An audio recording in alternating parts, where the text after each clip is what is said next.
All right. I'm not going to lie. I love this. This is awesome. I had a lot of fun with this. It evolved from, well, it looks like it evolved from this, but it didn't actually. My next release is going to be a sequential discovery puzzle. I actually almost finished that before I even started these, but then I thought, oh, there's some fun other things we could do. Last week I did this centrifugally released latch. So once you spin this, you can take this lid off. But once you, oh, you got to spin it again because I unlocked it. Once you shake it, you're locked. And so that kind of was partial inspiration to this, taking it up a notch. But keep in mind, it all came from the sequential discovery puzzle. And I'm pretty chuffed with this. And it reminds me of, I don't know if everybody's seen this, but my way back, I did the combination lock in the bottom of a Coke can. So this is a programmable 3-number lock, and I thought that was awesome. Well, it still is awesome, but this I thought has more practical purpose. So the idea is we've got a combination lock in the lid, and if you set each of the outside ribbons is a number or a dial for the 4 combination code. And when you dial those all right, get the numbers correct. So in this case, it's 1, 2, 3, 4. You can spin this and open the lid. And if any one of them are not correct, you can't undo the latch. And of course, if all of them are not done, you can't undo the latch as well. But the idea I thought was pretty fun to gift somebody a present. You can give them before their birthday or before Christmas and say, I'm going to give you the code on Christmas or on your birthday or whatever day. With 4 digits, it's a 10,000 number combination. So the chances of somebody sitting there and trying to just, brute force it are slim. And if they do, hey, they let them have it. But otherwise, I think it came out awesome. And you do not need a multi-filament printer, an AMS for this. I'm going to show you how it all goes together. And yeah, maybe some of the do's and the don'ts for when you're building it. I'm still trying to figure it out myself. Yeah, that's it. Let's show you how it goes together. All right. So these are all the parts here that make up the lockable gift box. And assembly is really, I think, pretty intuitive. A lot of parts, but because there's 4 sets of locks, they just repeat. So the only piece of support that's needed for the whole print is right here where the ribbons lay into the lid. The lid prints like this. And so this piece of support should just pop out. And once that's out, it's it. You're good to go. I don't think you need to do any post-printing cleanup of anything. Everything here is printed in PLA, and for the most part, you can go with default settings, but I don't recommend that. And the reason is because you might accidentally print this with default. And this spring latch needs to have a little bit more strength and rigidity to it. So I'm recommending my kind of default fast structural printing, which is a 40% infill, 4 walls, 5 layers, top and bottom. So just print everything like that and you'll probably have better results. And it's also worth noting that I've used my AMS to put in the colors here, but you can print this with a single color and you'll have a little recess where all the letters or the numbers go, and just take a fine tip felt marker and mark them out so that you can see them later. I didn't do that as an example, but I think you've seen that before. It works fine, and that's all you need. So there's no need to worry about it if you don't have a multi-filament system. So this is it. Let's build this thing. All right, so this might seem a little disjointed, and that's because I just finished building the whole thing and realized I didn't build it very well or in the best possible sequence. So I'm going to redo it, and I just made a new tool to help with the assembly, which I will include in the post. So starting with where we just pulled off the print support for the top, put in the top ribbons. One of them goes over top the other one, so you have to put them in the right sequence, but you can't really go wrong there, I don't think. And so that's that. And then flipping it over, the very first thing you need to do is install these. And the reason is you can actually do it in any sequence, but it gets a lot harder if you don't do it in this sequence. So these latches, this is the latch here, the end of this sprung latch with the teeth on it. It fits into the side here on this post. Because these posts are vertically printed and they're quite small, they're not super strong, so be careful going in. It's a pain to have to reprint it if you break one. And I haven't broken any going in, but I've broken it taking it apart. So I'm pretty confident going in once, but if you have to undo it. So this sits onto the post. This latch part sits onto the post. And I've put a little relief in the circumference of that latch there. And this tool is designed to push it on. So I'm going to try it for the first time. Yeah, helps a lot because it's really quite hard to get your fingers on there. So what I'm doing is I'm flexing this, the tooth of the latch out under this part on the lid and pushing it down at the same time. The sprung side should be fine, and just keep it centered and kind of parallel to the surface and just push down. And that's it. You do not need this tool, but it sure makes it a lot easier. So we're going to do that 4 times.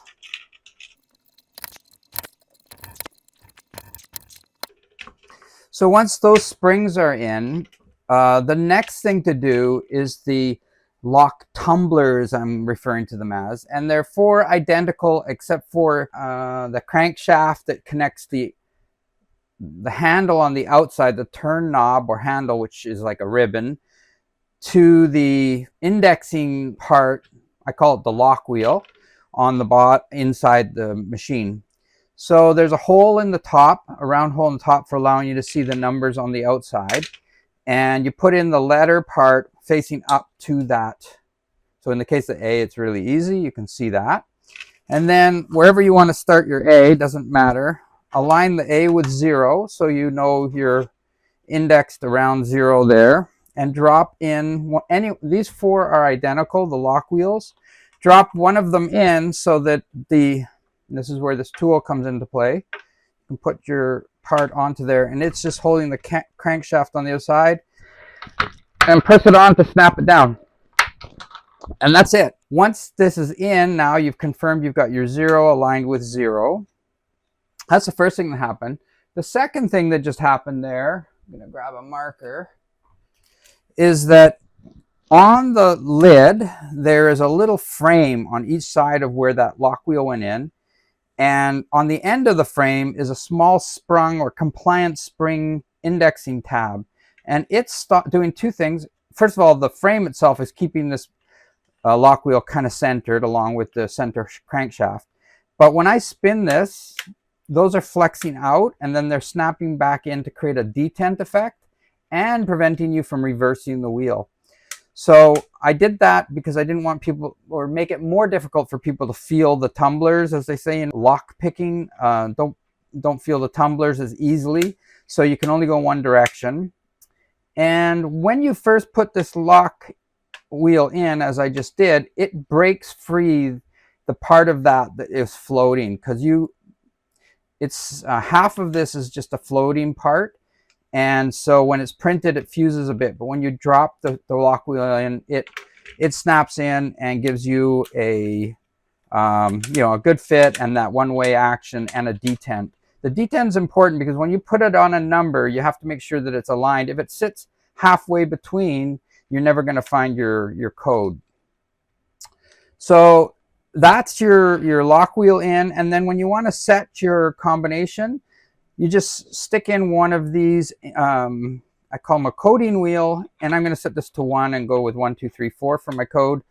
And so that goes on, and again, you're just going to press that down, and now you can see the number 1 is showing.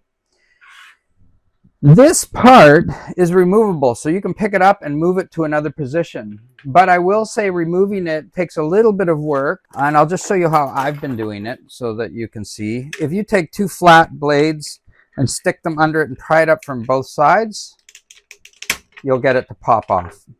And the reason it's difficult to get off is intentional, is on this tit that goes down in the middle of the wheel. It's a little wider. It's got a detent action inside there, and that holds this on, but it also prevents this wheel from coming off on the outside, because these two prongs of the crankshaft have to flex inward in order for that to get out, and this stops them from flexing inward because this fills that gap. So it's a very tight fit. You can take them off when you want to recode your combination, but that's how to do it. Use two blades. And so I'll do that 3 more times and we'll get all of this built.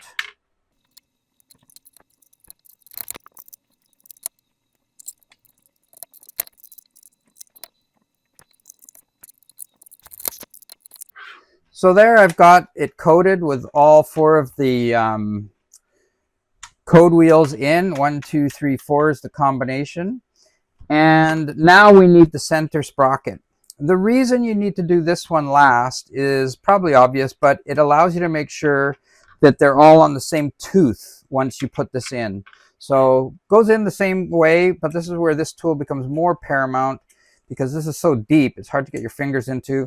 So you put the crankshaft in there, drop this on the other side, and all we're doing, the only thing this is doing is keeping that in there, which you can kind of do with your finger or something else of this size, but that's what that's there for.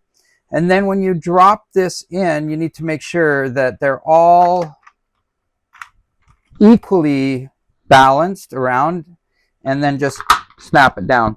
So what I meant by that is that the end of this one is here, the end of this one's parallel to that, or 1/4 should be the exact same number of teeth separating them all, and that way it's balanced. And now it's a good time to show you how this works. Basically, if all of these, well, let's do it. So A needs to be 1, B needs to be 2, C needs to be 3, and D needs to be 4, because that's the code we set. And now you can see that each of the coded numbers is aligned with the tooth on the latch. And so when we turn the handle on the front, all the latches pull away from the wall, and that's what's going to allow this to come off the box. So you can see it's on the box. I pull that, and now I can release it because those latches hook into the slots in the lip of the box. Now, if any one of these coding wheels is not on its number, in other words, you don't have the combination right, so I'll just turn this one. That one now, that number 1, is not aligned with the tooth there, and so it stops them all from turning. And because of that, none of the latches release, and you can't open the box.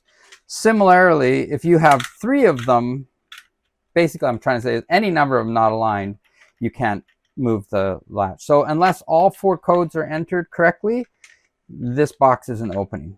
And you know, it's awesome because it's 10,000 combinations, and you can frustrate somebody if they're waiting to get their present opened.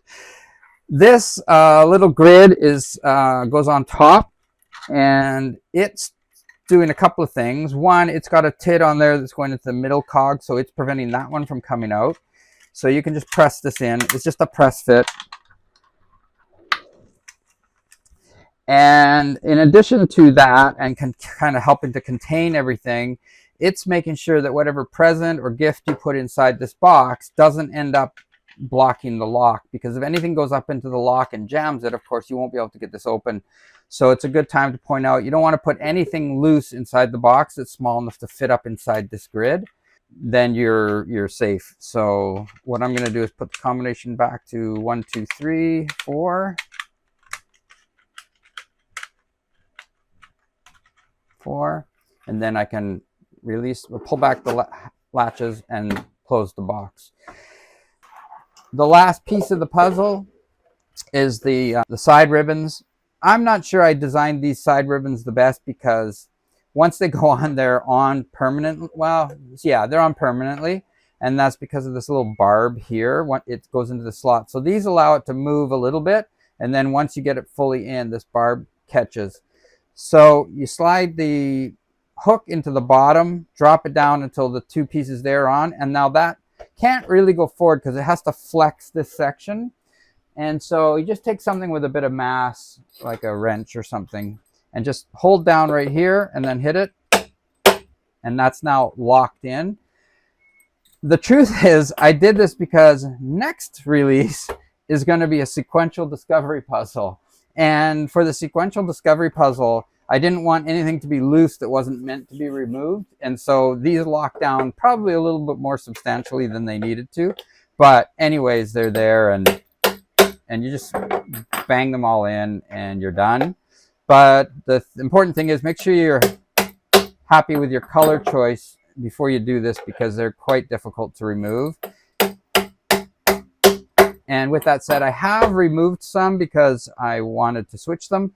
And what you need to do is take a flat blade, pry in there, and then with some diagonal cutters, cut across this piece of ribbon right where the barb is. And then you can get these out and throw that one away because you'll destroy them. But at least you'll have it back, because the box is the big print, right? So that's it. The lid can go on in any orientation. That doesn't matter. Once it's on, just give the numbers a spin. And now you can give this to somebody and tell them you'll give them the code when you're good and ready to let them open their present. It's it. I hope you enjoy it. I had a lot of fun with this one. That's it. Hope you enjoy. If you have any questions or comments, let me know.